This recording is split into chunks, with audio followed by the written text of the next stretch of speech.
We will be studying BCS 11. Wait a second. We will be studying BCS 11 Block 1 Basis of Computer Hardware, Chapter 1 Computer, their origin and application. We have studied till now. We have studied till operational unit. Now we will gonna to start von Neumann architecture. In IGNOU's book, von Neumann architecture is not giving, it is not given enough. वहाँ पे अच्छे से नहीं दिया हुआ है. So here I have made some notes for that, and I think that you can score specifically in this topic if it will come a good marks, and it is very important because uh, you know it comes मतलब ज़्यादातर आता है ये papers में sometimes for 5 marks and sometimes for 10 marks, but minimum 5 and maximum 10. So Neumann architecture was first published by John von Neumann in 1945. Neumann architecture को John von Neumann ने publish किया था 1945 में. देखिए क्वेश्चन में वॉन न्यूमन आर्किटेक्चर से लिखा हुआ आएगा, तो इसमें बस आपको उसके नाम में से आपको बस जॉन याद करने की जरूरत है, and this is a very simple name. आगे तो वॉन न्यूमन दिया हुआ होगा. ये इसका जो कंप्यूटर आर्किटेक्चर डिज़ाइन था, इसमें 3 to 4 चीज़ें थी. Computer unit, arithmetic and logical unit, memory unit, registers and input outputs. Von Neumann का जो आर्किटेक्चर था ये बेस्ड था स्टोरेज प्रोग्राम कंप्यूटर के कॉन्सेप्ट पर, जहाँ पर इंस्ट्रक्शन और डाटा जो है एक सेम ही मेमोरी में एक ही जगह पर स्टोर हुई होती है, सेव होती है. और ये डिज़ाइन जो है अभी भी यूज़ करा जाता है काफ़ी कंप्यूटर्स में. सो इसका first component CPU, central processing unit. Central Processing Unit is the electronic circuit responsible for executing the instructions of a computer program. CPU responsible होता है executing किसी भी जो भी हम instruction देते हैं ना, उसको CPU ही उसके लिए रिस्पॉन्सिबल होता है कि मतलब जब वो चलती है, वो एग्जीक्यूट होती है. जैसे उनको इंस्ट्रक्शन दी, जैसे मैंने यहाँ पर इंस्ट्रक्शन दी कंप्यूटर में, मैंने लिखा ए, तो इंस्ट्रक्शन दी तो एग्जीक्यूट हुई तभी ए आया. तो by CPU it is executing. And ये एक इलेक्ट्रॉनिक सर्किट होता है, और इसको हम कभी कभार माइक्रो प्रोसेसर या फिर प्रोसेसर भी कहते हैं. CPU में ALU, CU और कई तरह के रजिस्टर्स होते हैं.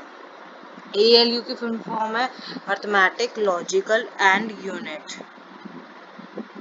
ये एक इम्पॉर्टेंट कंपोनेंट है CU का, जो कि ना एग्जीक्यूशन ऑफ इंस्ट्रक्शंस करता है.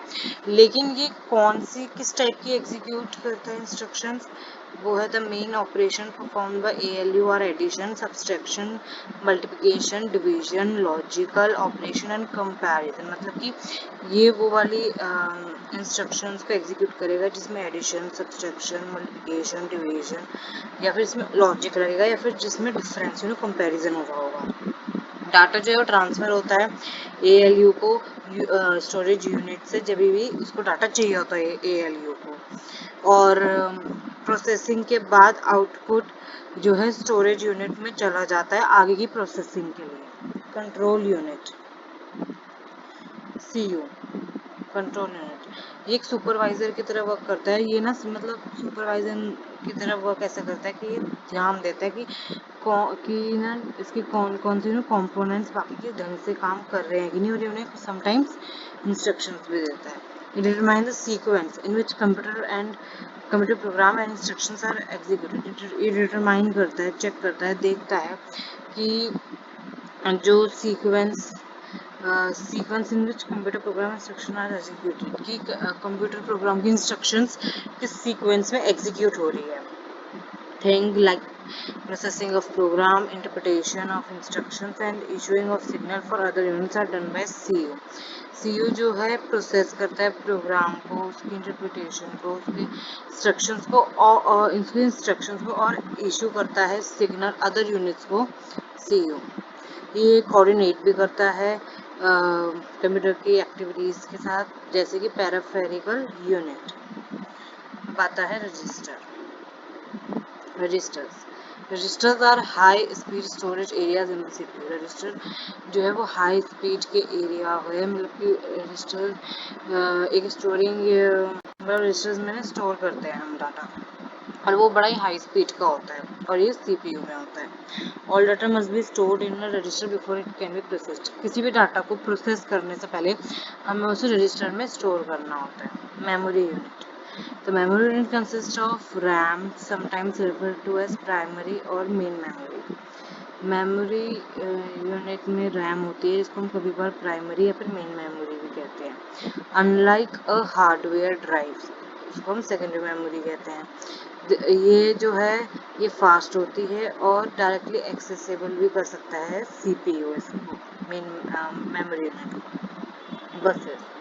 बसेस जो है ये मीन्स है जिससे डाटा ट्रांसमिट होता है कंप्यूटर के एक पार्ट से अनादर को, और ये सब इंटरनल कंपोनेंट्स को सीपीयू और मेमोरी से जॉइंट करता है, कनेक्ट करता है।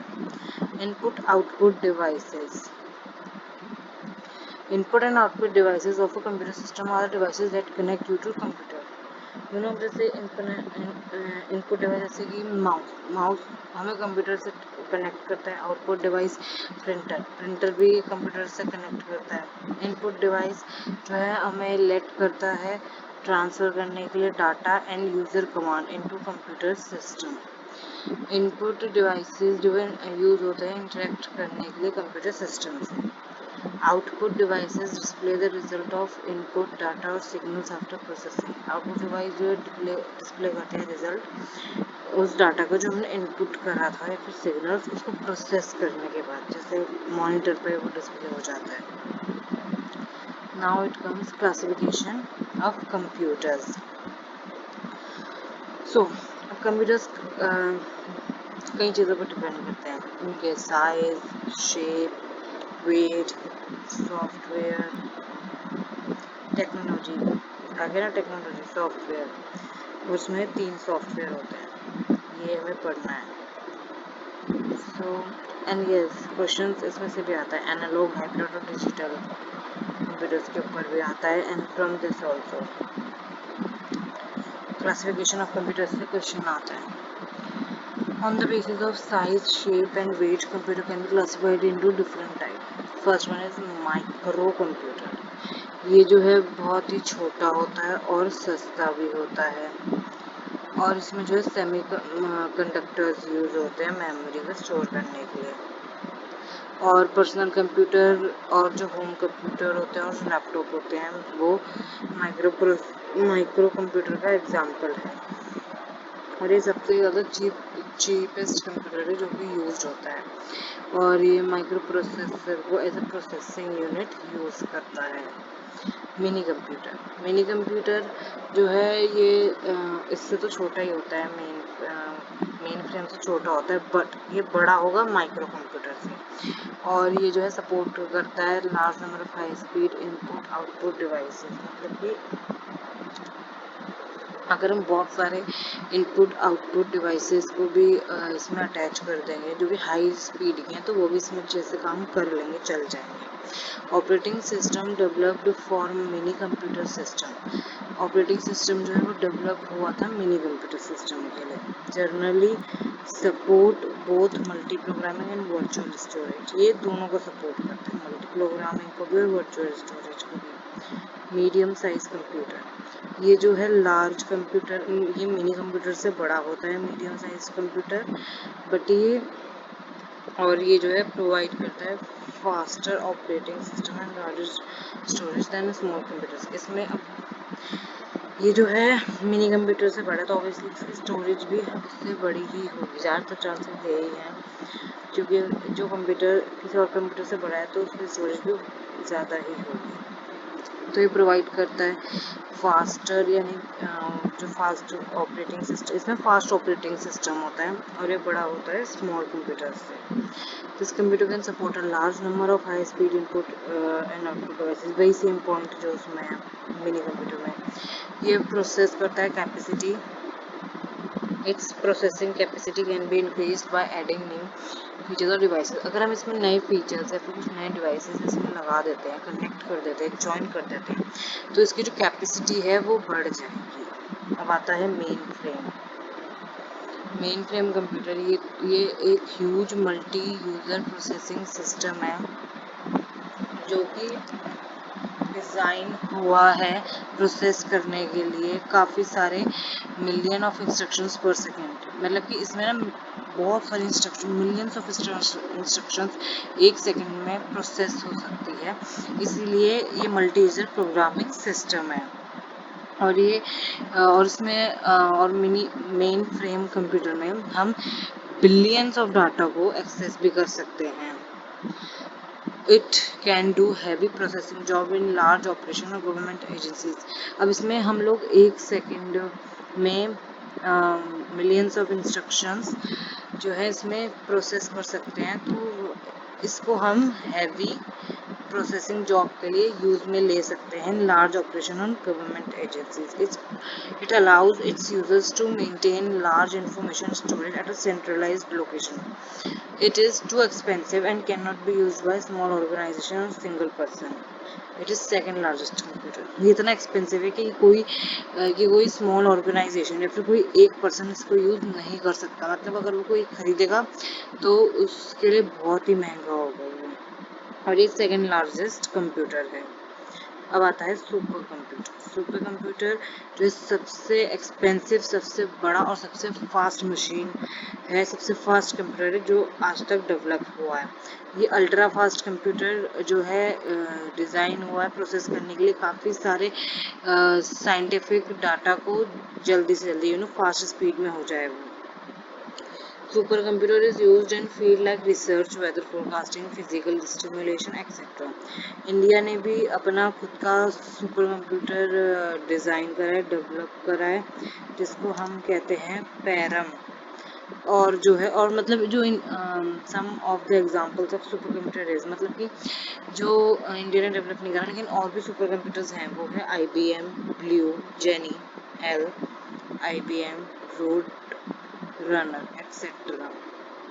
Now, classification by technology. On the basis of technology, there are three types of computer. One is analog, second is digital, and third is hybrid. Analog computer. Analog computer जो है ये deal करेगा quantities के साथ जो कि continuous होती है, क्वांटिटीज के साथ। They give only approximate results. ये जो मतलब एग्जैक्ट रिजल्ट्स नहीं दे सकते, ये अप्रोक्सीमेट रिजल्ट्स ही देते हैं। एनालॉग कंप्यूटर जो है ये यूज करा जाता है इंफॉर्मेशन को मेजर करने के लिए, और ये जो है डाटा को भी रिप्रेजेंट करने के लिए यूज करा जा सकता है ग्राफिकल फॉर्म में। Digital computers, it is based on counting. Digital computer जो है इसमें नंबर्स चलते हैं और जो ही ऑपरेट करता है काउंटिंग करके वैल्यूज की, that are discrete and separate, जो अलग है और डिस्क्रीट है। ये यूज करता है 0 और 1 टू रिप्रेजेंट इंफॉर्मेशन सिस्टम। अब जो है 0 और 1 ये किस लैंग्वेज में यूज होता है? बाइनरी में ओनली वी यूज 0 एंड 1। तो ये एक तरह से बाइनरी लैंग्वेज यूज करता है रिप्रेजेंट करने के लिए इंफॉर्मेशन को।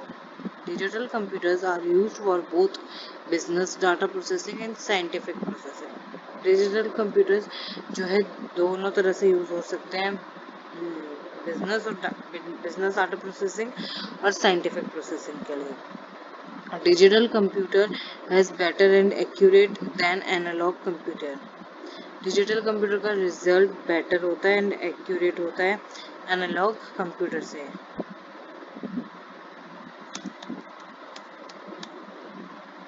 Advantages of digital systems includes flexible processing, easy design, ये बहुत ही आसान है डिज़ाइन करने के लिए, इसमें एक्यूरेसी होती है और जो है ये इसकी प्रोसेसिंग भी फ्लेक्सिबल है। Simple operation, easy data storage, इसमें जो है हम आसानी से कोई भी काम कर सकते हैं, स्टोरेज डाटा भी आसानी से स्टोर हो जाता है और जो है ये नॉइज से ज़्यादा अफेक्टेड भी नहीं होता, less prone to noises. Hybrid जो है ये कॉम्बिनेशन है दोनों का, एनालॉग का और डिजिटल कंप्यूटर्स का। इसीलिए इसके पास दोनों के फीचर्स मिलेंगे आपको, एनालॉग के भी डिजिटल के भी। ये जो है एक एफिशिएंट और इकोनॉमिकल मेथड है जो कि कुछ स्पेसिफिक स्पेशल टाइप के प्रॉब्लम्स को ही यूज़ करने के लिए काम में लिया जाता है, जो कि साइंस की हो या फिर इंजीनियरिंग की कुछ specific type of problems. Some hybrid machine contain special equipment to convert analog voltages into digital voltages and vice versa. मतलब कि कुछ हाइब्रिड मशीन्स में स्पेशल इक्विपमेंट भी होता है जो कि कन्वर्ट करता है एनालॉग वोल्टेजेस को डिजिटल वोल्टेजेस में या फिर डिजिटल वोल्टेजेस को एनालॉग वोल्टेजेस में। उसके बाद फिर हमें पढ़ना है इंटीग्रेटेड सर्किट्स, ये नेक्स्ट वीडियो में। एंड यस, मैं काफ़ी टाइम से वीडियो नहीं डाल रही थी, अपलोड नहीं कर रही थी, but now I will be regular and sorry for that. Thank you.